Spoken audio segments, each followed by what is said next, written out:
Good afternoon, everybody. It's Graham once again from Unearthed and another episode of Detecting Talk. Now, I did have a particular theme for the next two or three episodes of Detecting Talk, but I've changed it pretty much overnight. And the reason why is I was going to do a little discussion on this time of the year and gaining permission for detectorists on new land.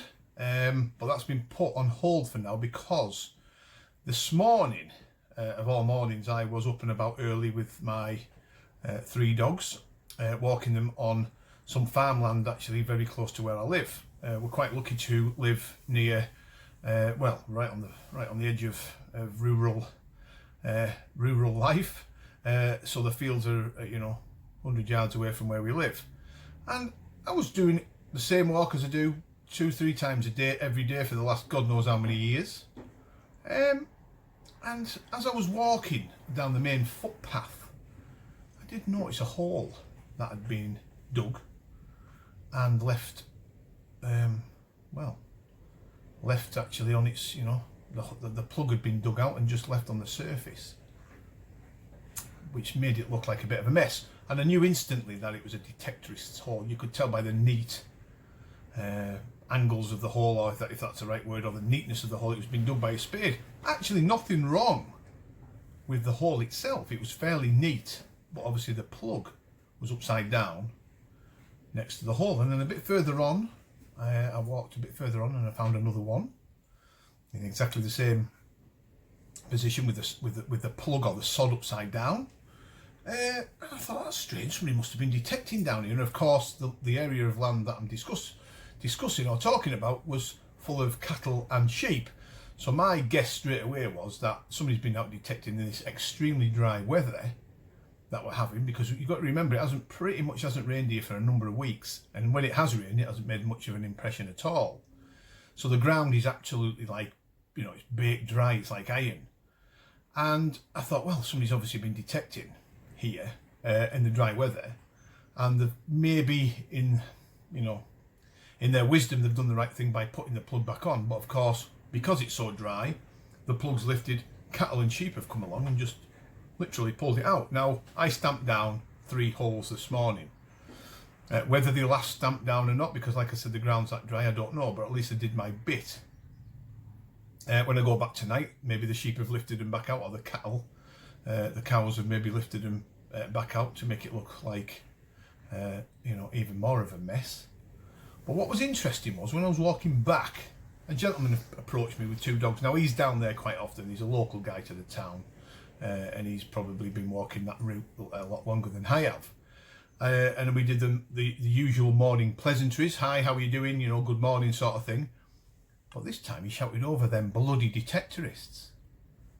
And I looked and I thought, immediately I knew what he meant. And he was stood 25-30 yards down a slope from me, pointing out freshly dug holes, or semi-freshly dug holes, that had no plug. The plug had completely gone. There was no plug there. So I tried to explain to him that obviously someone's been detecting on the permission, or the particular area of land. Tried the best maybe to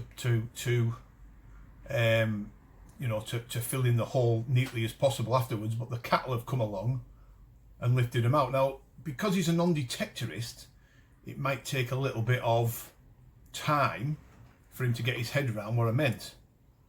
But of course, we know as detectorists in the past, and I've actually seen cattle lift the plug back up.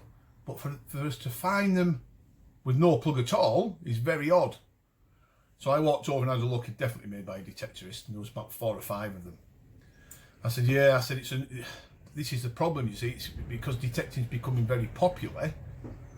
There's more and more people doing it. More and more people spreading out all over the land doing it.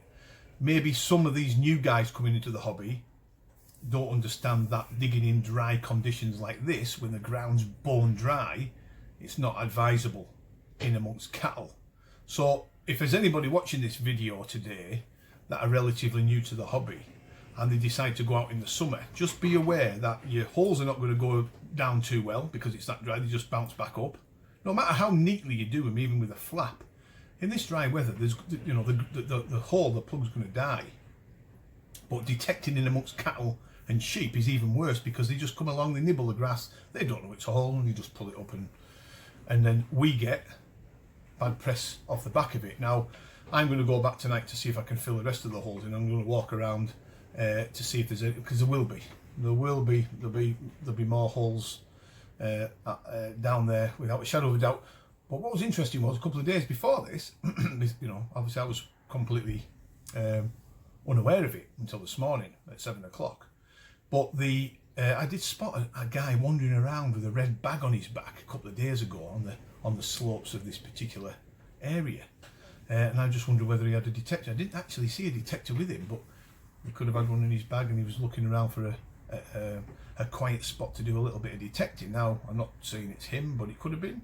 It seems coincidental that there was somebody wandering around on there, which is unusual. You see dog walkers coming and going on the footpaths, that's it.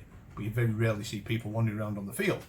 So I'm going to keep my eye out. I'm going to see if I can fill these back in. But if there's any advice I can give for this short film is, you know, please be aware, people, that detecting in dry weather is completely different to filling a hole back in wet sodden winter pasture, which goes down neatly, and the next day you'd never even know you've been there, because it's so dry and so absolutely arid land that the grass and the plug just, you know, if you dig a hole out like you would in the winter, it just wouldn't go back in. It just bounces, no moisture, it dries out, dies off. And of course the cattle had a problem to it. So I can understand why the guy was ranting. I did try to explain to him what had happened, but I just couldn't see the penny dropping, to be fair. It just didn't seem to register with him, I don't think.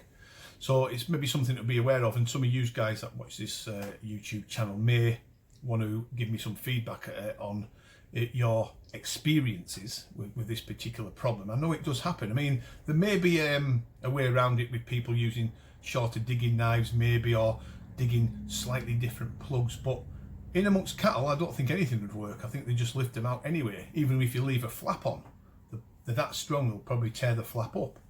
So we've just got to be careful this time that we don't bring in unwanted attention like it was this morning. I mean, it was just the chance passing me by, or him passing me by. He had to shout, bloody detectorists have been on here. Now, I don't know if he knows I'm a detectorist. I don't think he does. Do not think he does. He's an elderly gentleman, so he's certainly never seen me with a detector down there. So he just had a casual rant about detectorists. Luckily, I did explain to him that I am one, and chances are the person that had left the holes, I probably sold him a detector as well. So hopefully, the people that are doing that, or doing it in amongst the cattle and sheep on the dry land, may be watching this and say, yeah, you know what, it does happen. Thanks for the information. I don't want to be putting anybody's backs up.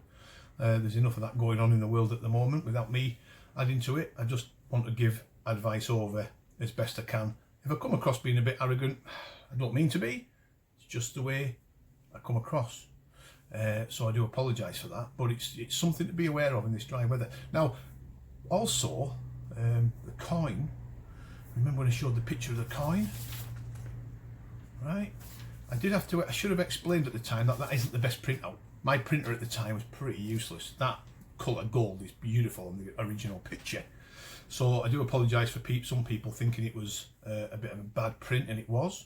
But let me tell you, guys, the coin is the real deal. It's been weighed, measured and everything else. It's been recorded with the fines liaison officer now, and it's going through the relevant motions to be recorded at some point with the relevant individuals. Now, it's okay giving a verbal thumbs up to people over the phone or on email such like, but you know, they've got to get it in the hand to make sure that it's done in the correct manner. But by all accounts, and everything else is, a lot of people are saying now, yes, the coin is a real deal, which shuts up the haters, because when I put it on Facebook, there was a whole host of idiotic comments about what does Unearthed think he's on about.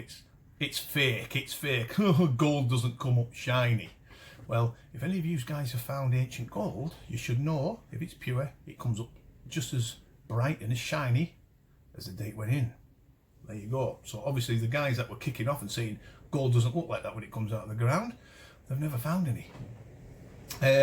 You know, sovereigns and things like that have scratches on them down to abrasion, and some other artifacts or coins may do, but it comes up pretty damn beautifully bright like this one did. So I just have to have a wry smile, because when this gets recorded and goes, when this goes out to the mainstream and everybody's aware of it and it goes into books and everything else and wherever else it goes, media-wise, I'll be sending a few people a few screenshots and a few private messages. There you go. Can't wait. Right, okay, thanks for watching, folks. There'll be another episode of Detecting Talk in about 4 or 5 days' time, which we'll be talking about gaining permission. Okay, thanks for watching. Bye for now.